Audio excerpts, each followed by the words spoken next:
নাহিদ রানা আর তানজিম সাকিব চড়ে বসেছেন টুকটুকে, কলম্বোর রাস্তায় ঘুরে ফিরে হয়তো মন চাঙ্গা করার চেষ্টাতে।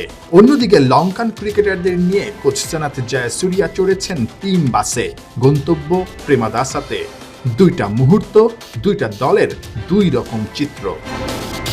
আগের রাতে চরম বাজে হার, মারাত্মক চাপে টিম টাইগার্স।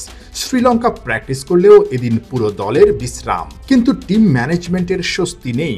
কফি খেতে খেতেই দলের পোস্টমর্টেম সারলেন চিফ সিলেক্টর, হেড কোচ আর সিনিয়র অ্যাসিস্ট্যান্ট কোচ। দ্বিতীয় ওয়ানডের আগেই যে বের করতে হবে ব্যর্থতার কারণ। কলম্বো টেস্ট হারের ক্ষত এখনো পুরনো। ওপেনার সাদমান ওয়ানডে দলে নেই, কিন্তু টিম হোটেলেই আছেন পরিবারের সঙ্গে, ঘুরে ফিরে দেখছেন দারুণ এই শহরটাকে। এই প্রাণবন্ত হাসি বলছে সাদমান বেশ উপভোগ করছেন সময়টাকে।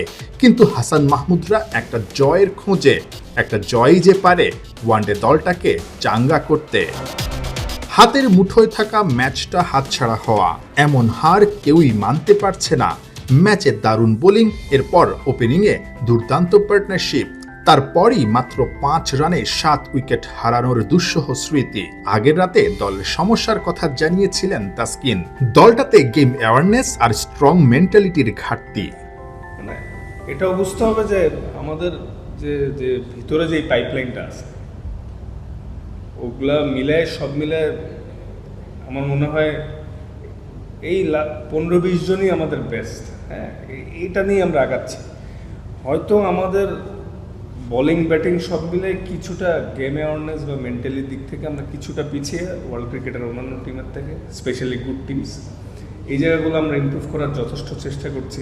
এনভায়রনমেন্ট, কালচার সব মিলে হয়তো বেশ কিছুদিন ধরে আমরা বলে আসতেছি যে ট্রানজ্যাকশন পিরিয়ড চলছে, বাট একটু সময় নিয়ে নিচ্ছে। আশা করছি দ্রুত এখান থেকে বের হয়ে আসতেই হবে, otherwise there are no option.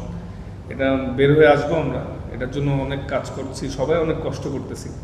তো আশা করছি আপনারাও পাশে থাকবেন, দোয়া রাখবেন আমরা যে দ্রুত এই সময়টা কাটায় আসতে পারি। তাসকিনের মতো সবার একটাই প্রার্থনা, প্রিয় ফরম্যাটে দ্রুতই ব্যর্থতার জাল থেকে বেরিয়ে আসবে টাইগাররা। নাহিয়ান বিন জসিম, 71, কলম্বো, শ্রীলঙ্কা।